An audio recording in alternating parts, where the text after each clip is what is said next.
pleasure was sometimes wholesome, in nature with friends, but it also included an impulsive kind of thrill-seeking through recreational drugs, sex, and other adventures.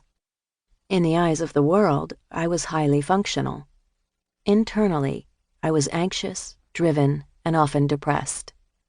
I didn't feel at peace with any part of my life. Feeling not okay went hand in hand with deep loneliness. In my early teens, I sometimes imagined that I was living inside a transparent orb that separated me from the people and life around me. When I felt good about myself and at ease with others, the bubble thinned until it was like an invisible wisp of gas. When I felt bad about myself, the walls got so thick it seemed others must be able to see them. Imprisoned within, I felt hollow and achingly alone. The fantasy faded somewhat as I got older, but I lived with the fear of letting someone down or being rejected myself. With my college friend, it was different. I trusted her enough to be completely open. Over the next 2 days of hiking on high mountain ridges, sometimes talking with her, sometimes sitting in silence, I began to realize that beneath all my mood swings, depression, loneliness, and addictive behavior lurked that feeling of deep personal deficiency. I was getting my first clear glimpse into a core of suffering that I would revisit again and again in my life. While I felt exposed and raw, I intuitively knew that by facing this pain I was entering a path of healing. As we drove down from the mountains that Sunday night, my heart was lighter but still aching. I longed to be kinder to myself. I longed to befriend my inner experience and to feel more intimacy and ease with the people in my life. When some years later these longings drew me to the Buddhist path, I found there the teachings and practices that enabled me to directly face my feelings of unworthiness and insecurity. They gave me a way of seeing clearly what I was experiencing and showed me how to relate to my life with compassion. The teachings of the Buddha also helped undo my painful and mistaken notion that I was alone in my suffering, that it was a personal problem and somehow my fault.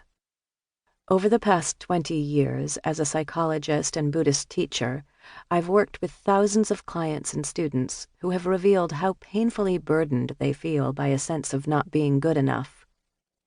Whether our conversation takes place in the middle of a 10-day meditation retreat or during a weekly therapy session, the suffering, the fear of being flawed and unworthy, is basically the same. For so many of us, feelings of deficiency are right around the corner. It doesn't take much, just hearing someone else's accomplishments, being criticized, getting into an argument, making a mistake at work, to make us feel that we are not okay. As a friend of mine put it, feeling that something is wrong with me is the invisible and toxic gas I am always breathing. When we experience our lives through this lens of personal insufficiency, we are imprisoned in what I call the trance of unworthiness. Trapped in this trance, we are unable to perceive the truth of who we really are. A meditation student at a retreat I was teaching told me about an experience that brought home to her the tragedy of living in trance. Marilyn had spent many hours sitting at the bedside of her dying mother, reading to her, meditating next to her late at night, holding her hand and telling her over and over that she loved her.